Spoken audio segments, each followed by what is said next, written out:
Nama Adi Cipto sudah pasti ya. Lahirnya di kota kecil di timur di tepi pantai di Banyuwangi tahun 44. Ya setelah SD kelas 4 saya pindah ke Surabaya karena ayah saya pindah kerja atau kantornya dipindah ke yang di Banyuwangi ditutup, dipindahkan ke Surabaya. Masa kecil saya waktu itu di Jalan Lesti. Di tengahnya ada lapangan, ada tamannya. Sayang sekarang sudah dibangun macam-macam, ada pohon dan sebagainya. Dulu lapangan terbuka, tiap sore sepak bola di sana, mecahkan potnya tetangga dan sebagainya. Ya itu masa kecil saya. Kemudian sekolah nggak diterima di mana-mana, akhirnya diterima di SD Trunojoyo 2 di Jalan Trunojoyo. Ya itu pengalaman sampai kelas 6 pindah ke SMP-nya di Joyoboyo Saint Joseph, kemudian ke Saint Louis, kemudian di Parahyangan, kemudian di Queensland di Australia. Ya itu mulai kita belajar mandiri ya, artinya setelah sekian lama diurus orang tua, akhirnya semuanya ya jadi anak kos. Ya susah, suka dukanya anak kos, naik kereta api pulang pergi ke Surabaya. 12 jam kalau nggak salah ya. Wah lama sekali bersama-sama dengan ayam-ayam, sayur-sayur. Ekonomi. Saya 5, saya tengah. Kakak saya yang tertua dokter gigi udah almarhum. Kakak saya langsung sudah meninggal sejak di Banyuwangi. Adik saya langsung meninggal di Banyuwangi. Jadi sisa bertiga yang ke Surabaya. Akhirnya tinggal saya sendiri sekarang. Anak ada 2, 1 dokter gigi, 1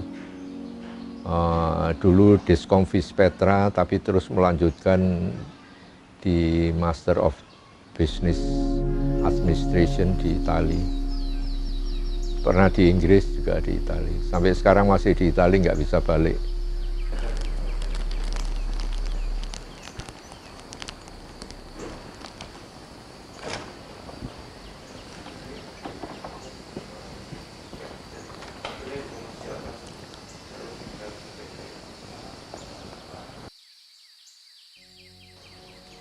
Awalnya jujur, kimia kurang bagus.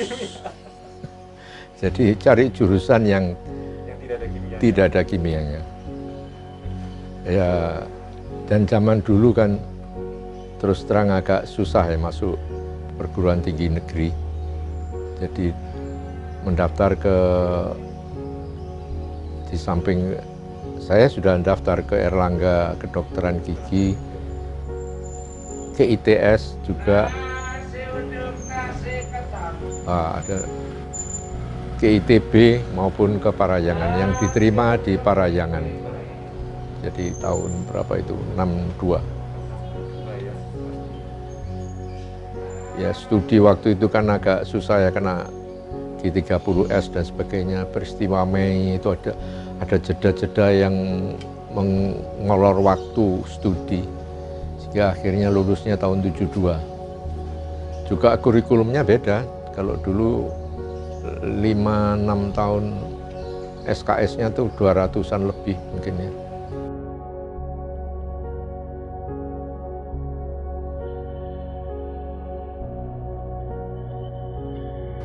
Dulu seringkali kita mesti menunggu dosen kalau mau asistensi dan sebagainya. Jadi kuliah ada dosen-dosen tua dari ITB dan sebagainya, itu profesor-profesor itu seringkali ya kalau ngomong bertele-tele begitu ya, tanpa menghadap ke mahasiswanya, ngadapnya papan tulis gitu. Jadi ya itulah suka dukanya juga. Waktu itu Parahyangan sebanyak ini fasilitasnya. Dulu berpindah-pindah tempatnya. Pernah saya mengalami itu di pabrik biskuit Olimpia di Raya Barat. Sekarang kan sudah terkumpul di Cimbuluit semua dengan kampus yang besar.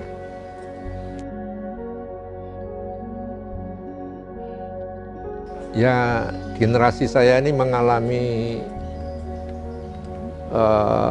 proses yang banyak ya, artinya kita dulu menggambar dengan apa namanya taken hak dan segitiga dan pensil, kertas. Kalau kuliah tuh bawa gulungan kertas, bawa penggaris dan sebagainya, pena, rapido. Terus setelah lulus berapa tahun kemudian saya akan di studi di Australia. Sudah ada mulai dengan komputer, tapi komputernya gedenya sak lemari gitu, besar gitu. Sekarang dalam genggaman, ya. Jadi proses itu saya alami semua.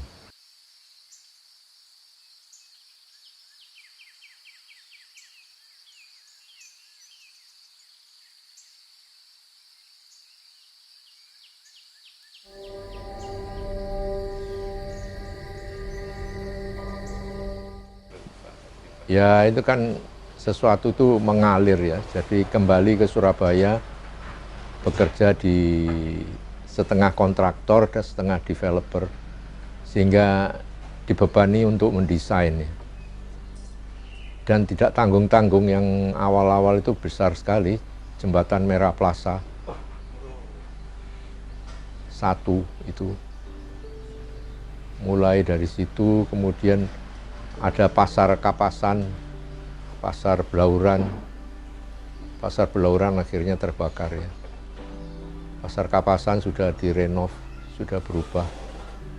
Dan banyak pasar-pasar di pusat perbelanjaan di Krian maupun di Sidoarjo, ada beberapa.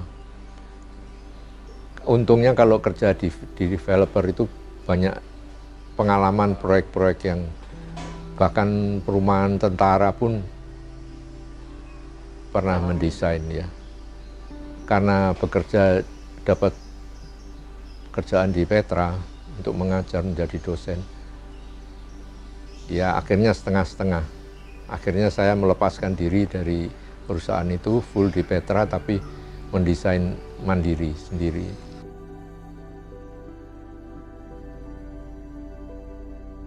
Ya itu sekali lagi kejadian itu mengalir gitu saja.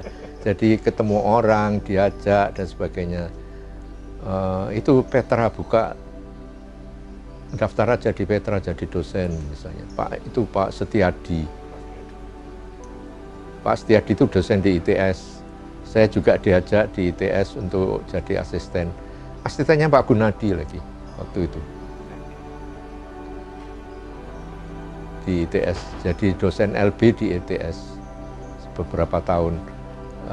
Ketua jurusannya Pak Haryono Sigit waktu itu. Bahkan sebelum Pak Haryono Sigit, setelah itu Pak Haryono Sigit dan kemudian Pak Haryono Sigit naik jadi rektor ya kalau saya tidak salah.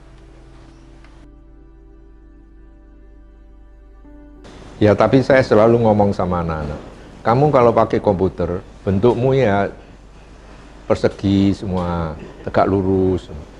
Kamu harus tinggalkan itu, pakai tangan. Bisa berbelok-belok, bisa bunder, pindah macam-macam.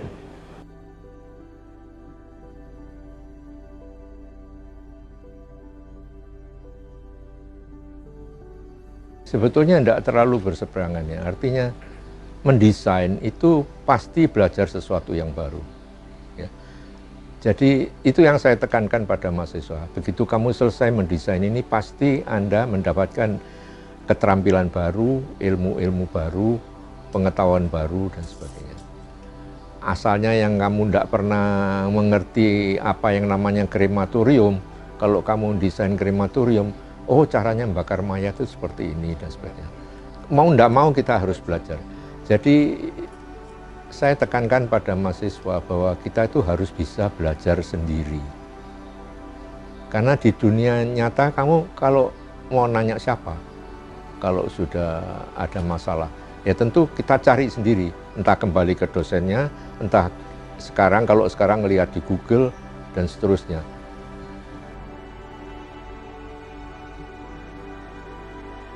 Saya ini sekali lagi ketemunya dengan Pak Gunadi lagi. Ya, pada waktu ketua, saya pernah jadi pengurus, wakil ketua bahkan. Zaman berapa itu berulang-ulang berganti ketua sampai terakhir Pak Sutan dan seterusnya. Pak Tejo juga pernah. Jadi kalau zaman dulu tuh susah nagih iuran anggota aja susah. Sekarang sertifikasi mau tidak mau harus melunasi. Ya. Dan dengan adanya undang-undang arsitek yang baru yang disahkan ini semoga akan menjadi lebih lancar lagi, lebih dihargai lagi.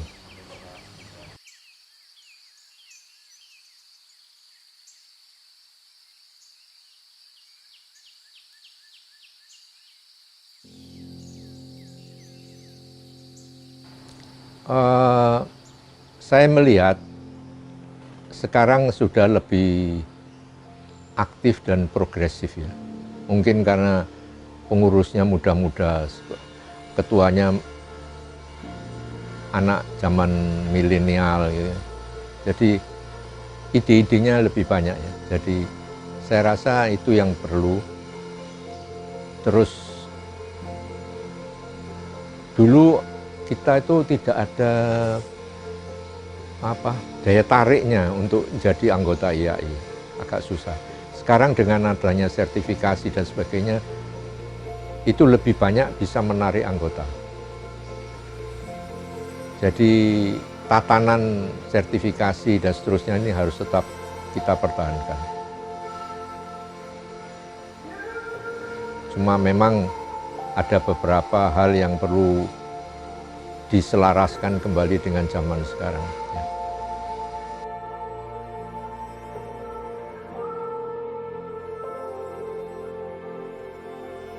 Ya sekarang zamannya sudah lebih terbuka ya. Berarti kita ini harus bisa membuka diri pada pengetahuan baru. Tidak bisa hanya sekedar maunya sendiri. Jadi kita harus bisa berkolaborasi. Zamannya sudah zaman kolaborasi, bukan suatu yang arsitek yang tunggal ya. Apalagi kalau sudah bidangnya kompleks banget.